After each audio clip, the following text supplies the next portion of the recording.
Okay. Okay, so Jennifer graduated from McGill University with a degree in dietetics and nutrition. She's helped individuals with a variety of nutrition related issues, from simple healthy living to managing chronic illness. She strongly believes in empowering people of any age by teaching them the effects of nutrition as it relates to their physical and mental health, as well as how to make the right nutritional choices to fit their particular lifestyle. Jennifer stands by her belief that the way we eat is the key to achieving overall health and wellness. I'm going to pass it over to Jenny. She's going to introduce herself more in detail, tell us what she does, where she works, what she has to offer, and then, of course, the lecture is Food for Thought, Immunity, Your Body, Your Mind. Go ahead, Jen. Okay. Thank you, Grace. First, thank you to the Sisterhood for inviting me to speak during your health series. I really enjoy doing these talks, so that's great. So for all those of you who know me or don't know me, my name is Jennifer Abdulezer Mashaal. I'm, I guess, first and foremost, a mom of four. And I'm also a professional dietitian and nutritionist. I work in private practice, and I also work at a multidisciplinary wellness clinic out in the West Island called Capino Physiotherapy, where we have osteopaths, physiotherapists, masotherapists. We're sort of like a whole holistic group of healthcare professionals who work together. I guess you could say I chose this field because I love the topic of food. I love to eat food. I love understanding food's role and its function in the human body. And I especially love how we can actually use food to prevent or treat illnesses. Sometimes instead of resulting to prescription medication, sometimes we can actually use food as that first line of defense and treatment. There is so much to discuss in terms of food that we can go on for hours and hours. So when I was trying to figure out what I was going to talk about tonight, I sort of figured I'm going to touch on the hot topic issues right now that we keep hearing about in the media mostly, which is essentially immunity. Immunity as it relates, to your physical health, because right now, of course, with COVID, it's on everyone's mind. How can we stay healthy? How can we protect ourselves? But I also chose to, when I titled it Immunity, Your Body and Mind, because I also want to touch upon mental health. Because right now we're also hearing it because of isolation and stress and pressure and anxiety. Depression and anxiety is out there, and it's becoming pretty prevalent nowadays in the majority of the population. And there are things that we can actually do, food related, wellness related, to combat that as well. So I'm going to touch upon the physical and the mental part as well. And especially now, healthcare researchers, doctors they're recognizing that there is definitely this mind-body connection. Your physical health relates to your mental health relates to your physical health. They both need to be working together. So I'm going to be discussing those two. I've left time at the end of the talk for questions that you could put into there's a chat section at the bottom of your Zoom. You can type them in, and then at the end, Grace will read them. A couple of questions were sent to me ahead of time. Thank you for that. A few of them I'm actually addressing in my talk already, so you'll get the information there. And the ones that I'm not addressing because they're not part of this, I'm happy to tackle them as well. So we'll talk about them in the end. So any questions you might have, maybe write them down so you don't forget them, or write them in the chat right away, and then we'll get to them in the end. So here we go. What is immunity exactly? So before understanding, what to do about it, it's important to understand what it is. Essentially, in our bodies, we have these tiny armies, these soldiers that help protect our body, and they help protect you from invasion from a virus, an infection, an illness, even physical harm, like a broken bone or banging yourself and bruising yourself. Our bodies have this innate way to heal ourselves and to protect ourselves from further harm. Everyone is made different. That's why you hear some people have weaker immunities, some people have stronger immunities. Everybody's different. And typically somebody with a weaker immune system, that's usually caused by prescription medications that you could be taking, by chronic illness, and also age plays a really big factor in immunity when we're talking about this. So the first thing I actually want to say is we constantly hear about this topic of boosting immunity. You know, how can we boost our immune system? It's actually, I'm going to call it false advertising, and it's very misleading because there is actually, no matter what you see in terms of, you know, pills or teas or drinks or foods being marketed, you cannot boost your immune system. You cannot make your body make more of these soldiers and fighters. So it's not how it works. Our bodies are a little more complicated than that. But instead of boosting it, what you can do is strengthen it. Okay, so there are things that you can do to work to keep your body healthy and strong. So when there is an invasion, when there is an injury, you know, those soldiers are in full force and they're ready to fight. They're ready to tackle whatever is coming into your body and trying to harm you. How do we keep it strong? It's something in our profession that we call adopting healthy lifestyle habits. And we call them lifestyle habits. There's the word life in there because these are things that you're supposed to do all the time. They're habits you're supposed to create and carry them with you throughout your life, not just in times of crisis. A lot of people feel like, okay, now I'm sick, so I'm going to do this and this and this and this. The whole idea is prevention. Start early. Keep your body healthy and strong early so that you can prevent illness, or if illness does strike, your body can fight it better and faster. So that's the whole premise. And it's never too late to start, right? It doesn't matter how old you are. You can, you know, start these very healthy lifestyle habits and carry them with you forever. So what are these magical lifestyle habits that everyone should be adopting? Well, the first and foremost important one is the food. Everything you eat has a direct effect on your health. So your goal when you're eating, you want to eat clean, fresh, unprocessed food. What does that mean, clean? It means that it hasn't been prepackaged or pre-made. You're sort of just eating foods in their natural forms. They haven't been transformed. They're clean, they're healthy. You want to increase foods that help fight what we call disease and inflammation, because food can actually fight diseases in your body. And you want to eat less of the foods that cause disease and inflammation, because yes, there are certain foods that are so harmful that they can cause illness. When you hear about this talk that foods cause inflammation, what does that mean?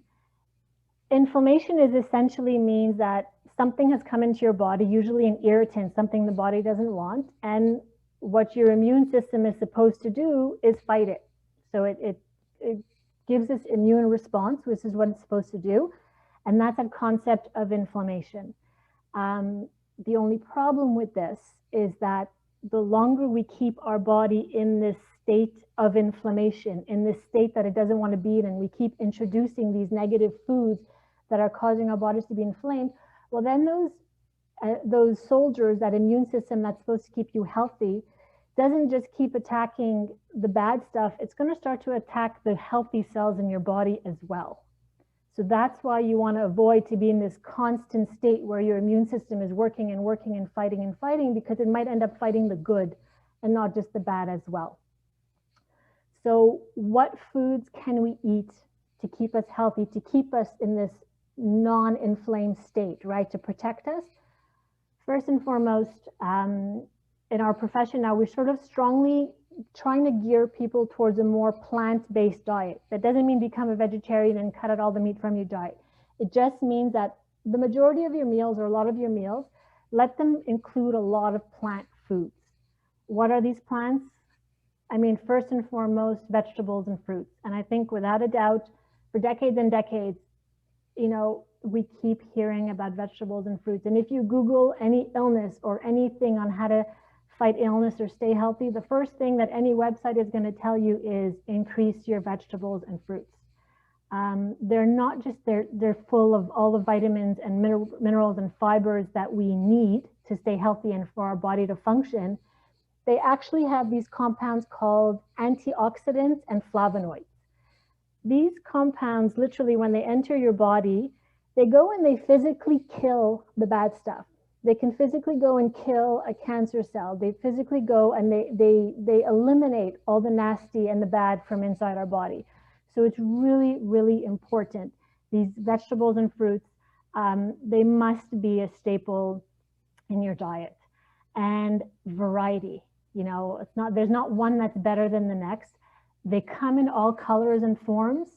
Eat all the colors and all the forms, because that's how you're ensuring that you're really getting all the benefits from each different one, and really create this habit that every meal that you have, most of your plate should be covered in vegetables, you know, or some fruits also. That's really what, you know, what your plate should look like. And by including them in all your meals, you're really sure that by the end of the day, you're getting the amount that you need. The next sort of plant-based food that we recommend, they're called whole grains.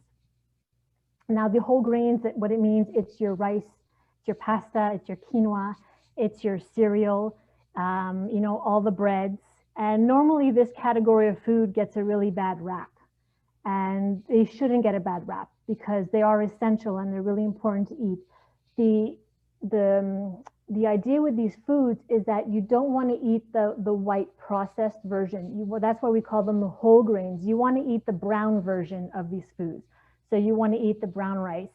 You want to eat the whole wheat pasta. You want to eat the whole wheat bread. You want to eat the quinoa. You want to eat all of these grains in their forms where they haven't been transformed or processed, or because that is essentially, it strips them of all their nutrition. So all the good stuff is found in that brown part, in that fiber of those foods. So those are foods that you also want to be having regularly. You do not want to cut them out of your diet. The next really great food, beans. Kidney beans, chickpeas, lentils, fava beans, black-eyed peas, that whole category of food. Those are what we call, they're really good plant-based proteins. Okay, proteins are extremely important and we should eat them all the time. Our entire body is made up of protein, and we normally find protein in animal foods, but like I said, it's good to make that switch towards more plant-based. So those beans are so rich in protein and fiber and vitamins and minerals. Really important to make sure that from a few meals of your week are, let's call them vegetarian, and that you have those good sources of beans as your protein in those meals. The next really protective foods, what we call healthy fats. Fat, usually we associate it with being bad, but there are fats that actually keep you healthy and protect your body. So there are fats that help protect our heart in particular, and that help protect our brain. The ones that are really good for our hearts, avocados and olives, and obviously the oils that come from avocado or olive, and nuts and seeds as well. So that also includes nut butters and seed butters, you know, like peanut butter, almond butter, the natural forms. Really, really good healthy fats that help protect your heart. The other healthy fat that you may have heard of, they're called omega-3 fats. Omega-3s are actually one of those really powerful anti-inflammatory foods that we hear about. And they're particularly protective, not just for the heart, but for the brain as well. They really go and they protect the cells of the brain. They protect them from degenerating and, you know, which could lead to dementia or Alzheimer's or mental illness. So these omega-3s are really, really important to get in there and protect our brains. And the most natural places where we can find these omega-3s are in fatty fish, like salmon or trout. So very important to have definitely several fish meals a week. And there's also, if you've ever heard of flax seeds or chia seeds, those are really good. Ground flax seeds, chia seeds can be whole or ground. And that's something that, I mean, you can add it to your baking, you can add it to yogurts, you can add it to your smoothies, you can add it to salads, just sprinkle it on top. Those are really good to just add in, throw in that extra nutrition, that extra omega-3. So really, in terms of these immune strengthening, plant-based, anti-inflammatory foods, those are your keys that you want to include. So it's not just a matter of including food. Remember, I said there's also foods that can cause harm. So the foods that you really want to avoid and limit, number one would be salt. So that's not just salt, adding salt in the shaker when we're cooking, but a lot of it comes from processed and prepackaged foods. So a lot of things that you buy ready-made in the grocery store, they can be very, very high in sodium or salt. So that's something just to be mindful for when you're grocery shopping and you read food labels, or just be avoiding to buy prepackaged and processed foods and really more home cooked meals. That's really your best defense to avoid salt. And using things like herbs, spices to flavor your food as much as you want will really be, that's really your best option to eliminate that salt that's not so great for you. The next thing that we would like people to avoid is sugar. So this is not sugar that's naturally found in fruit, for example. That's perfectly fine. We're talking about the added sugar that's added to foods, usually to enhance flavor. So this could be table sugar, whether it's white sugar or brown sugar, maple syrup, honey, corn syrup, agave, coconut sugar. And I know that lately, especially in the media, they've been touting, oh, this sugar is better for you and that sugar is better for you. There's no such thing. Your body sees sugar as sugar, and it's going to treat it all of the same. Whether or not one might have some beneficial properties over the other, you really need to eat a really big amount to get that benefit. And so that's not really where you're going to go to get those beneficial properties. So really any form of added sugar should be limited. Sort of desensitize yourself, get yourself used to not having so much sweet, and eventually you won't want it as much if you start to limit it. Say if you add 2 teaspoons of sugar to your coffee every day, go to 1.5 for a week, and then after 2 weeks, go to 1 teaspoon, and just slowly eliminate it. In terms of sugar, we want to eliminate it, but that doesn't mean let me substitute it for an artificial sugar. Artificial sugar is artificial, and it's not necessary for the body. So really the idea is to desensitize yourself, and if you have a craving for something sweet, indulge it, have a small piece of chocolate, whatnot, but really in general, limit the amount of added sugar you put in your foods on a regular basis. The next food that should be avoided sometimes, and it was brought up in one of the questions that was sent beforehand, the question was, how much red meat should we be eating? So in 2015, the World Health Organization actually published their guidelines for cancer prevention. And in one of them, red meat was there.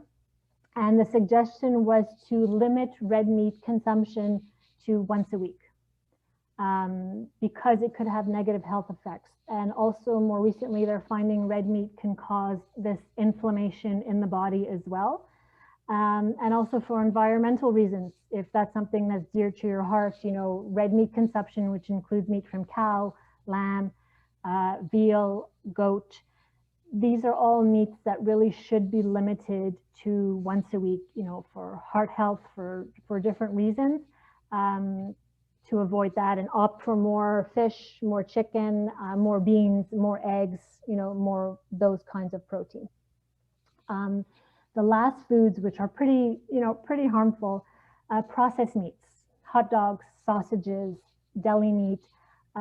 These guys are pretty, I know a lot of them are delicious and they're enjoyable and it's fun to have a barbecue, but there's really not much great in them and they should be avoided. It's not to say it's the summer and you are having this once in a while barbecue and you're having the hot dogs, it's okay. It is just not something to be eaten on a regular basis, especially throughout your week, if you really want to make this commitment to prevent illness and really keep your bodies healthy. So in terms of foods to eat, foods to avoid, those are really your keys. Those are the ones that will really strengthen that immune system and give you the nutrition that you need and that you want. When looking at food also, it's important to look at something, we call it food safety, which means the sanitary conditions in which we handle food, because essentially we don't want to be bringing in bacteria into our bodies, which can be harmful. So what does this mean? Regardless of COVID or no COVID, wash your hands. If you are about to handle food, if you're going to eat food, if you're going to prepare food, wash your hands before. And if you're cooking throughout the process, continue to wash your hands, because think about it, you go into the fridge and then you go into the drawer and maybe you're tasting some of the food that you're cooking. Be mindful to continuously, wash your hands throughout. It's also really important that you clean your cooking area well before you start cooking. Think about it. We might put our purses on the table that was on the floor before, or your kids come home and they throw their books on the kitchen counter. It's dirty, and it's bacteria coming in from everywhere. Your grocery bags, which may have been in the grocery cart or on the floor or in the car, are now on the counter. So just be mindful when you're going to prepare your meal, clean your work area. If you are preparing a meal that has raw meats and, let's say, vegetables, for example, if you can work in two different areas, great, because you don't want to combine the two. If you don't have the two areas to work in, deal with your vegetables, deal with those kinds of foods first, and then you deal with the raw meats, because those are really, really high in bacteria. And then as soon as you're done, those go straight in the dishwasher. They don't need to touch other surfaces as well. And then you clean your area. This is something that we call avoiding cross-contamination, where, something that has a lot of bacteria can go onto something else. And also, especially really, really important to cook your meats well and avoid eating, I know raw hamburgers are delicious and some people enjoy them, or rare steaks, even sushi and raw fish. These can be harmful, and it is definitely risky to eat them for the sake of the flavor. It's a risk that you take every time you do it. So be mindful of that, being mindful of the frequency. Maybe if you're a sushi lover, be mindful of where it's coming from, how fresh it is. Is this a restaurant that's really busy, so that they really are getting fresh product, and don't have it several times a week or expose yourself too much. And that's particularly important for young kids and for the elderly as well, to sort of avoid having them have undercooked meats and fishes as well. Also, throw your leftovers out after 72 hours. Okay, sometimes we keep our leftovers in the fridge for weeks at a time. It can go bad, and you don't see it, you might not taste it, but there could be stuff in there growing, and you should throw it out. Or you can put it in the freezer if it hasn't been frozen before. Stick it in the freezer and then reheat it properly when you're ready to eat it. So that's my spiel about the food part. That's the first and foremost, most important lifestyle habit to focus on. The second one to focus on is hydration. And this is a question that came up also. How much water do we really need to drink? Chronic dehydration is a problem. Most people are chronically dehydrated. It might not be so extreme where, you're really feeling severe consequences, but anything from lack of energy, brain fog, nausea, getting a headache, dizzy. Sometimes we get cramps in our legs, especially late at night when we're sleeping. These could be signs of dehydration. So really important to keep to hydrate yourself. And this hydration comes from food, fruits and vegetables, soups loaded with water, and we count that as well. And then there's the actual fluids that we drink. So in terms of what you drink, it varies for everybody. It's so different, but the consensus has always been to hover around 6 to 8 glasses a day. So you really know that that's the target that you should be aiming for.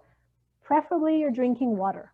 That's really, the cleanest, the best, the cheapest source of fluids that you could be putting in your body. It is the best one. Milk or dairy alternatives are also good for hydration. Coffee and tea are also good to keep you hydrated as well. I was asked if juice is okay. Juice is fine, so long as it's not a favorite, but so long as your juice is 100% real juice, and you're not having more than 1 glass a day. Okay, so juice can be fine for that. Perrier, club soda, no problem, can also be counted. Soft drinks, whether it's regular or whether it's diet, in my book, they don't count. Because soft drinks are just not, they're a fun food. They do not provide any kind of nutritional benefit whatsoever. So I would prefer if you didn't count that in your healthy hydration counting that you're doing. That's a personal belief, that should really be limited. Alcohol is not a liquid that should be counted in your hydration. Alcohol actually causes dehydration, and ideally your best thing is to chase every drink that you have with a glass of water. So that will really help prevent you that dehydration and that really awful feeling later on once you finish drinking. So really, yeah, that 6 to 8 glasses of fluids is suggested. If you are exercising, if you are in a hot climate, you need to drink even more because that inherently dehydrates you as well. And if you're lucky enough to be drinking on the beach under the sun, then you need to drink even more because you've got those two to deal with.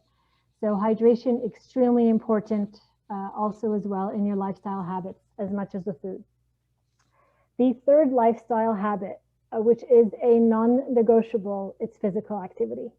And for some reason, it is the hardest one for people to, I guess, take on. It is the hardest one for me to convince my clients to do, but it is really, if again, it's like the fruits and vegetables. If you look up any ailment online and what to do for it, exercise, exercise, exercise comes back every single time.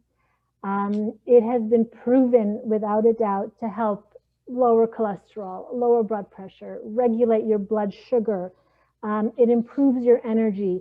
It circulates endorphins, which are these like happy chemicals that just make you feel good. There is nothing bad about exercise. It is all good, good, good, good.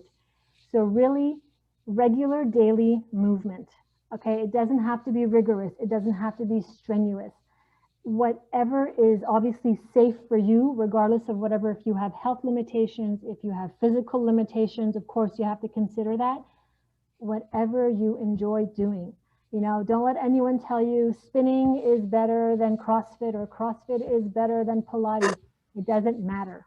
As long as you enjoy it, as long as it's something that you're going to choose to do and you're going to do it regular, walking, swimming, running, cycling, resistance training, yoga, Pilates, it doesn't matter.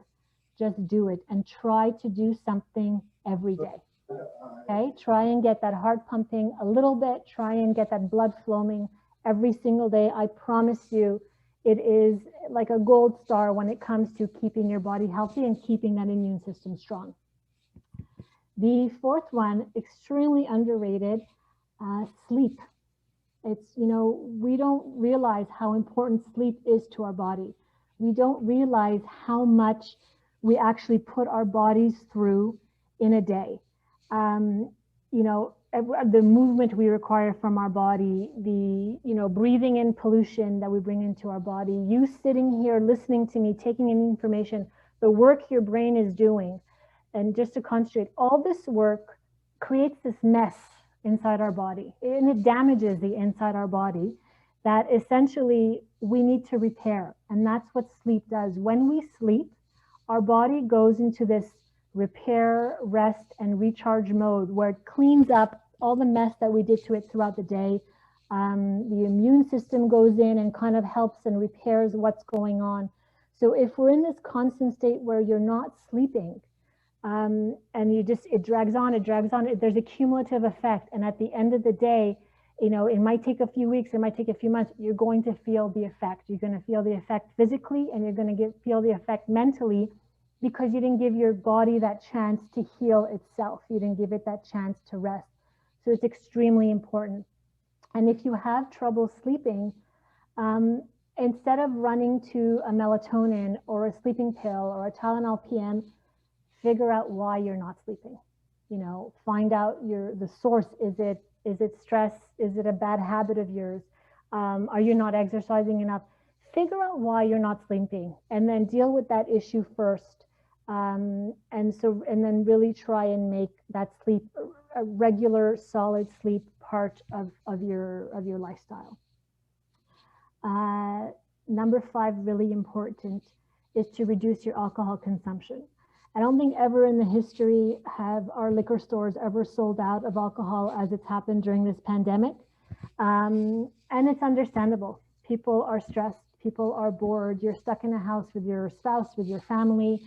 It's a lot.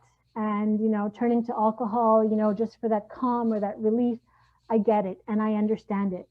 But it's also really, really important to recognize how damaging alcohol can be to our bodies, how damaging it can be to our livers, which is responsible for detoxifying the alcohol from your body, and how dangerous it can be to your brain. Alcohol kills brain cells. There's no two ways about it. So the more you drink, the more damage you are causing. There are Canadian guidelines on how much people should drink. These are guidelines for health, to minimize health risk. They are not guidelines for sobriety. So thinking that, you know, if I drink this, I'm sober, I can drive. No, it's more in terms of studies where they find the damaging effects. So, you know, for women, the guideline is 2 drinks maximum per day for a maximum of 10 a week. And for men, it's 3 drinks maximum per day for a maximum of 15 per week. Okay, those are the guidelines to help minimize the health risks of drinking. Again, it has nothing to do with being sober or being safe to drive.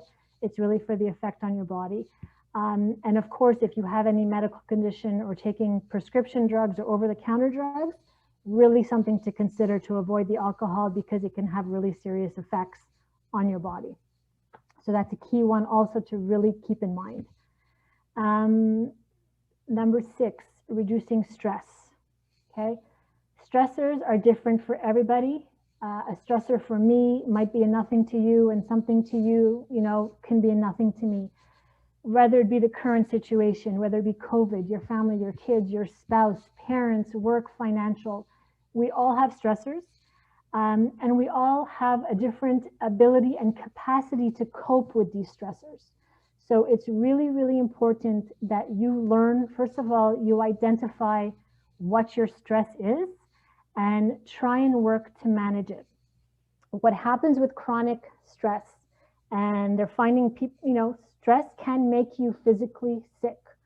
When we're stressed, our body has this, whether it's a psychological stressor or whether it's a physical injury, our body sees it as a stress. It doesn't make a difference between the two. And we sort of have this innate, I'm sure you've heard of it, it's called a fight or flight response, which is, you know, it's this body, our bodies are really, really smart. So they get this, we have this internal protection. Our body wants to protect itself. So when it senses a stressor of any kind, you go into this fight or flight response where all kinds of different hormones and chemicals are being released inside your body in an effort to protect you, you know, and it's really important. But what ends up happening is that if we're in this, but these chemicals also, they suppress the immune system, and they sort of stop all the good chemicals from circulating in your body. So what ends up happening is that if we're just constantly stressed and we're not managing it, we're in this constant state of these bad chemicals sort of being circulated, it's going to start to harm us. And then we're more at risk of getting sick. So it is so important first to identify what's stressing you, and then, you know, try and figure out how to manage it. It's really important to understand that sometimes we can't eliminate our stresses. Sometimes we can't change what's around you, right? You can't change your family. You might not be able to change your work. What you can change is the way you respond to it and the way you handle it. That's what you have the control over. So find what works for you. If it's exercise, if it's listening to music and blocking out the world, if it's talk therapy, either with a friend or with a professional, yoga, meditation, where you just close your eyes and breathe for 15 minutes, anything that you can do, but you need to make this a regular part of your life to manage your stress. You can't eliminate it, unfortunately. I hope you can, but if you can't eliminate it, then you have to manage it in order to keep yourself healthy. Finally, last one doesn't require much, don't smoke. Point final, there is no other thing to explain. It's one of the last lifestyle habits that I really, really strongly encourage. Smoking is extremely harmful and should be avoided. So, you know, all of these habits, eating well, sleeping, staying hydrated, exercising, limiting your alcohol, reducing your stress, not smoking, they're all lifestyle habits. They take, if you're not used to having these as part of your life, they may take time to really become part of who you are, but try it and take it slow, you know, small goals at a time. Pick one of them that you want to work on. And once you master it, move on to the next. But it's really important. And you'll see, once you eat well and you exercise and maybe you reduce your stress, well, then all of a sudden you're going to be sleeping when you weren't sleeping before. And then once you're sleeping, you're going to have more energy. And when you're going to have more energy, you're going to exercise. And then when you're going to exercise, you're going to want to eat well because you feel good. So it becomes this cycle, this healthy lifestyle cycle that when you adopt all of them and really make it part of who you are, it comes really naturally. And that's what I really, really encourage you all to do. Like I said, it doesn't matter when you start, the earlier the better. And if you have children at home, parents lead by example. Kids mimic everything that you do. So if you have these healthy habits and this is your life, well, inevitably it becomes your children's life as well. And they will grow up with these habits, as part of their lifestyle as well. That is really what I wanted to say about the physical part of being healthy and your immunity. And I did, like I said before, I wanted to address the mental health aspect because it is affecting a lot of people. It could be affecting you. It could be affecting people that you live with. So it's really important to sort of learn what to recognize and what to do. And like I said, it ties in with the physical health as well. So, everything like this social isolation, the fear of the unknown, this anxiety, there's tons of emotions going on through everybody. They're very valid feelings. They're very valid emotions. But somebody struggling with mental health issues has a harder time, I guess, balancing these emotions and figuring out what to do. And of course, they need to be addressed, whether they need to be addressed with a healthcare professional, with a psychologist, with medication is one issue in and of itself. But there's actually, and I'm a very, very strong believer that, yes, psychotherapy and medication are extremely important in terms of depression and anxiety, but your lifestyle habits have a huge, huge impact as well. And more research is showing that complementing your drug therapy or your psychotherapy with lifestyle habits is going to play a really, really key role in, and I guess helping you get out of your depression or in your feelings of anxiety. The really important one, food. Eating well is really important, and someone who usually struggles with depression is very sluggish and fatigued and usually goes to comfort foods as opposed to going for the healthier stuff. Really important, those fruits and vegetables, like I said, with those powerful antioxidants, all those nutrients are going to get to the brain. And then, mental illness is a chemical imbalance of the brain. That's really what it is. So you need to nourish the brain and you need to feed it the right nutrients it needs to help regain that balance again. Those omega-3 fatty acids that I mentioned before are also really, really becoming more and more important in the treatment of depression. They could really, really be helpful again in protecting the brain cells from being damaged. So really important. Also, by eating well and eating clean, you sort of have more energy, and when you're struggling with mental health issues, you feel more sluggish, you feel more tired. So by giving yourself that little extra boost of healthy food, you're giving your body that chance to sort of come out of that fatigue and then want to go out and maybe do that physical activity. Remember I said that physical activity brings on these natural endorphins, these natural happy chemicals. So, if you know somebody who's just not feeling great, go for a walk. Just encourage some kind of movement, encourage some kind of healthy behavior that will really, really, really help them. And then everything else will fall into play, coping with stress, sleeping better. All of the lifestyle habits that I mentioned before for physical health, they play a really important role in mental health as well. And I just sort of wanted to make that note and that observation to you so that you learn to recognize the importance of that for that, that mind-body connection and the relationship between the two and staying healthy. So in terms of really natural, clean, healthy ways to keep your immune system strong, keep your body healthy, those would be what I suggest to you. I did want to talk about supplements because I know it's also a really big hot button topic right now, and there are so many supplements out there, but I'm just going to cover the ones that are really talked about, especially in the media now. The first thing that I want to say is that as a blanket statement, the one thing that I think all governments, all scientists, or all doctors, the World Health Organization, the one thing that they all agree on right now is that no food, nor drink, no supplement, no herbal remedy, or no gimmick currently exists to prevent or cure COVID-19. That is really important because there's a lot of misleading information out there. There is nothing right now that will directly prevent or cure COVID-19. So please don't be taken by those misleading claims. Your best defense is to have just a healthy, strong base. So in terms of supplements, it's important to talk about it because just because vitamins and minerals are naturally found in foods, it doesn't mean that we can just go and take, pills as much as we want, because it does not have the same effect and it can be harmful as well, right? Depending on what we take. So it's really important to actually know that supplements are not government regulated. What does that mean? It means that whatever any manufacturer wants to write on the bottle, they could say cures COVID, they could say boosts immunity, they can say helps with sleep. None of that is regulated by the government. There's no one watching over to really say, you know what, hey, that's right, hey, that's not right. So be mindful of that. There's also nobody ensuring that what you're buying is actually in the pill, right? All those pills have different dosages of vitamins. There's nobody actually paying attention to say, oh yes, that vitamin is supposed to have 50 milligrams of something. It might not necessarily have the 50 milligrams because no one is watching it.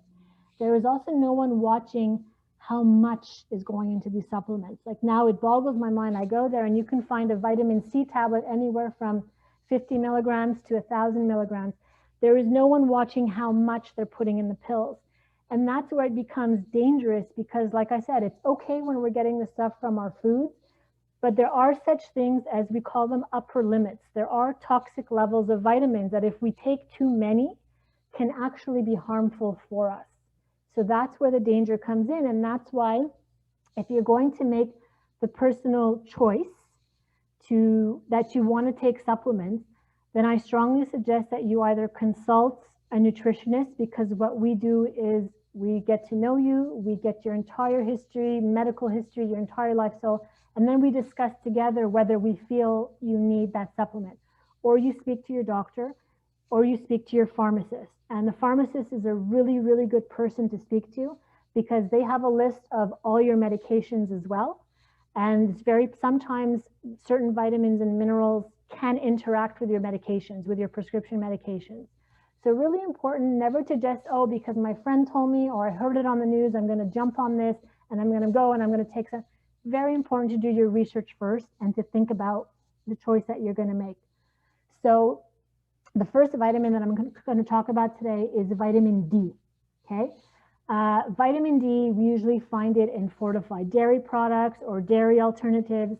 We find it in egg yolks. And predominantly, we get vitamin D from the sun. When the UV rays from the sun interact with our skin, we actually make vitamin D in our body. The problem is in North America, because we barely see sunlight, and then we have this habit of whenever we do go out into the sun, we cover up with sunscreen, we sort of are not getting that amount of vitamin D that we need. And in North America, there's a lot of deficiency in vitamin D that we're finding. Now, vitamin D, way back when, it used to only be considered for bone health. Now, a lot of research is coming out that it can help protect with Alzheimer's and multiple sclerosis and depression and immunity as well. So there's a lot coming out as to the real benefits of vitamin D and the real, I guess you can say, the negative parts of being vitamin D deficient. So that is actually one supplement that I do often after speaking with clients and sort of getting to know their history and what they eat, that I do recommend it. So if that is something that you would like to consider, then again, like I said, please just don't go out and buy it, but go speak to your pharmacist, your doctor, consult a nutritionist, and if together you decide you want to take the vitamin D, that is really one that I often suggest, and I think it's really important. The next one is vitamin C. For decades and decades and decades, people have been talking about vitamin C, especially to protect you from getting colds, right? most people are not deficient in vitamin C. We get most of our vitamin C, more than what we need, from fruits and vegetables. If I told you that just 1 cup of broccoli had 112% of your daily requirements of vitamin C. So really, if you're having all lots of those fruits and vegetables, you're getting what you need. So really supplementing with vitamin C, it becomes it's really just a personal choice. If you're eating well, it's not necessary. And remember, vitamin C is also one vitamin that if you take too much of, it can have some more negative effects. You might not feel so good. And also above a certain amount, your body just gets rid of it. It doesn't want it. It just gets rid of it in your pee, so in your urine. So taking too much of it, your body will just get rid of it for you. There are really some hospitals now are actually giving really, really high doses of vitamin C to COVID patients, and they're finding promising results. But again, that's in a hospital setting. It's in a controlled environment where they're monitoring the patients, they're checking their organs and make sure everything's okay. So that's not something that just because you hear of this study on the news, that you should go out and decide to just take it yourself. Okay, because like I said, it can have some harmful effects. And it is still debatable as to its effect on colds. So, but from what I've researched and from the information I gathered, the consensus is if you start a cold, taking the vitamin C at that point will not help significantly reduce the length of your cold or the severity of your cold. It won't help. The vitamin C only helps if you've been taking it consistently before you ever got sick. And then once you have a cold, it can help sort of shorten the duration of your cold. So like I said, you should be getting plenty and enough from your fruits and vegetables. I don't often recommend this one. Again, it's a personal choice. If you're going to choose to take this, you discuss it with somebody so you figure out how much you should be taking.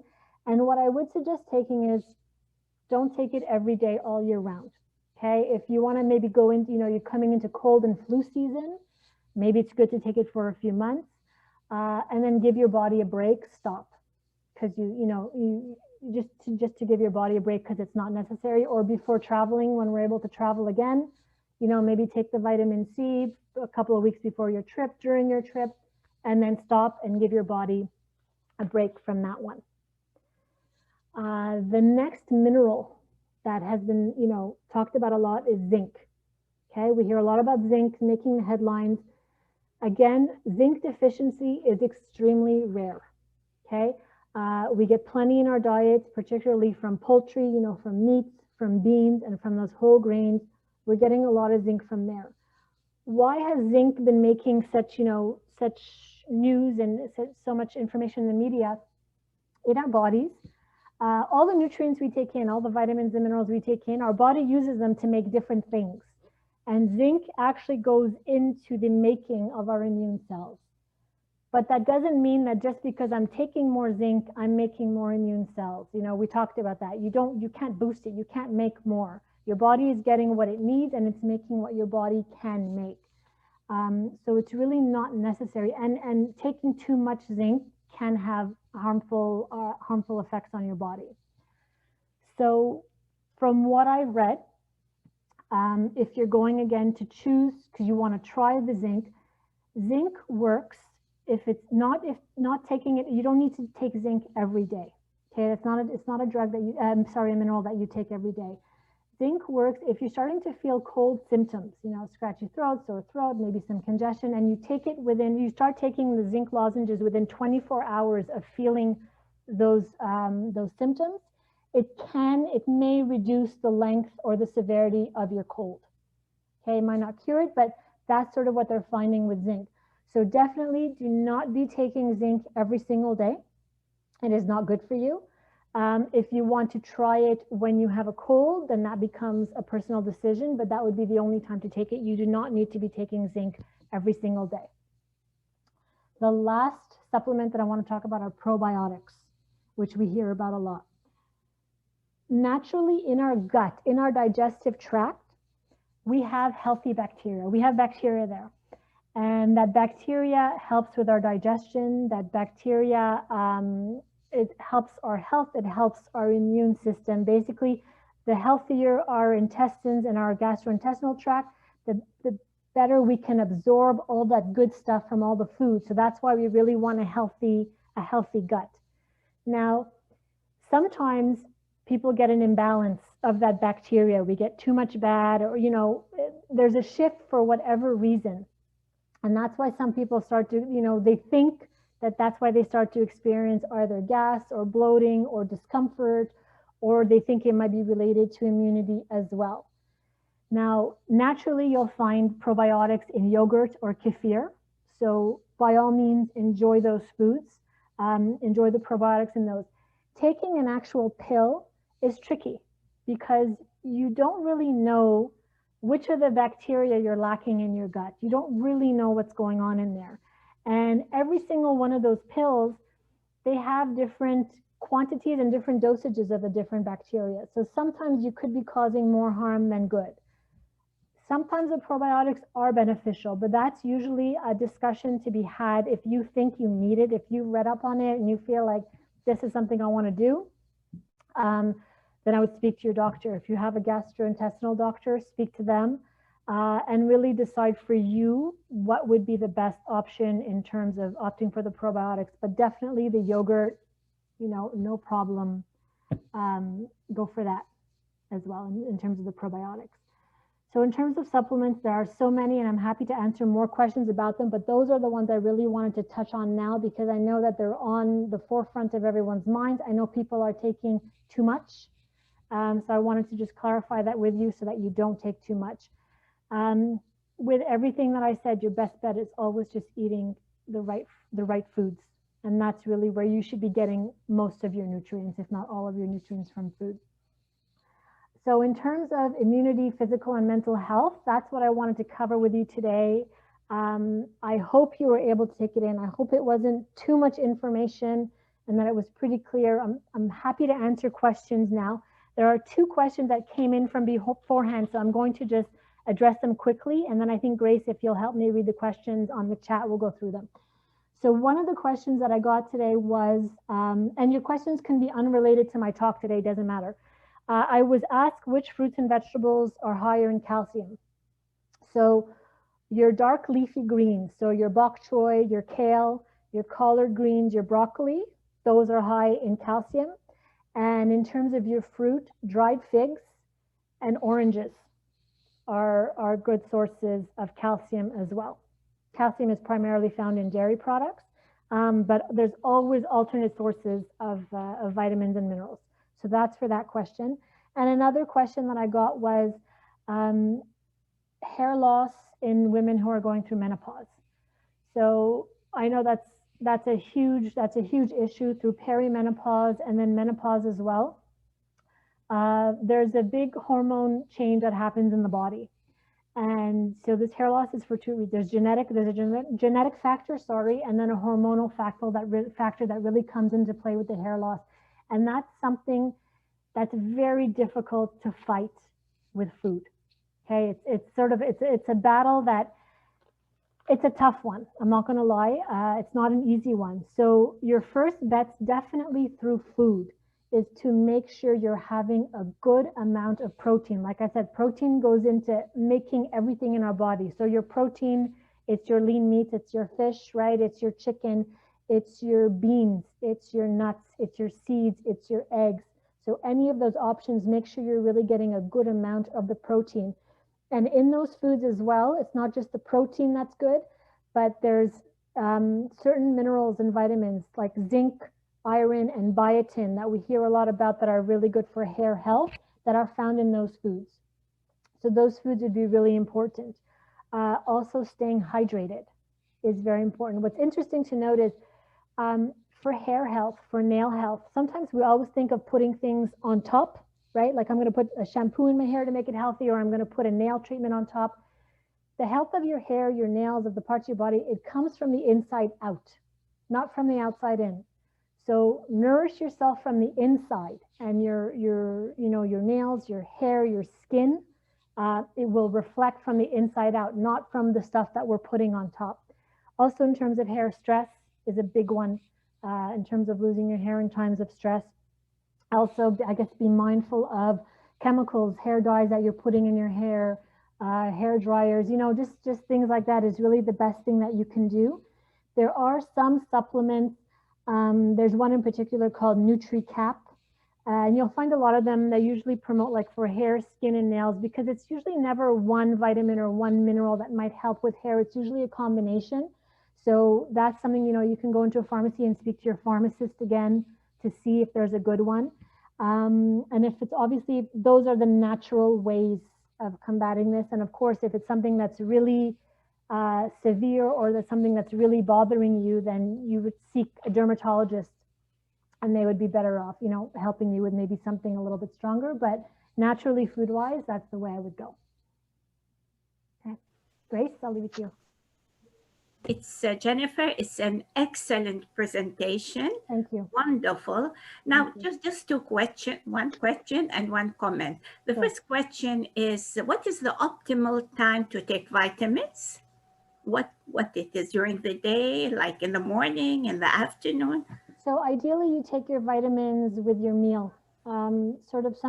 Sometimes your vitamins help each other absorb themselves. So sometimes taking your vitamins with food would be your best option.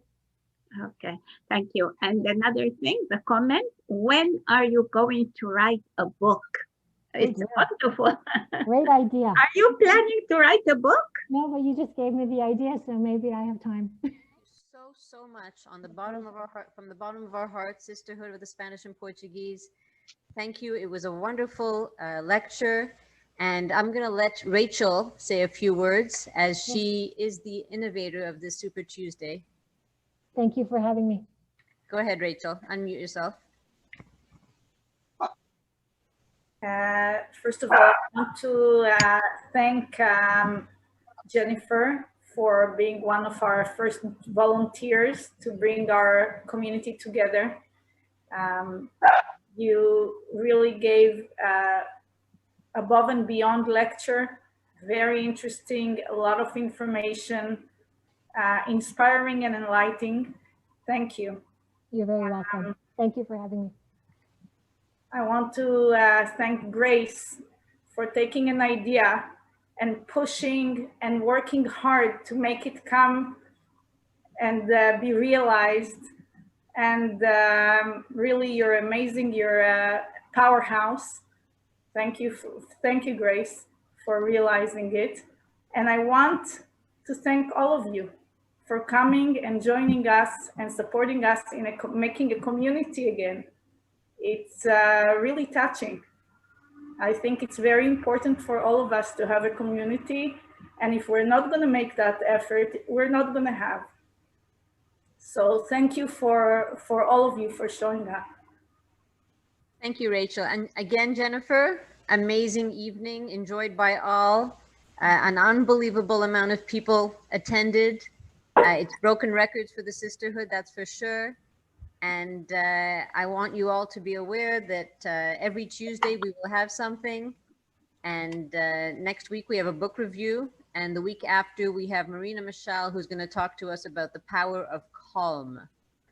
Something we all need during COVID. Yeah, for sure. So again, thank you so much, Jennifer. My pleasure. Thank you, Jen. And you're unbelievable. You can all unmute yourself and scream. Thanks, Thank you, Jen. Jennifer. Thank you very much. Thank you, Jennifer. That was wonderful. Amazing. Thank you, Thank you. Jennifer. You were great. Thank you, Grace. We'll have a glass of water, Yeah, I will. Only one? at least. Okay. Good night, everyone. Good night. Thank you, Jennifer.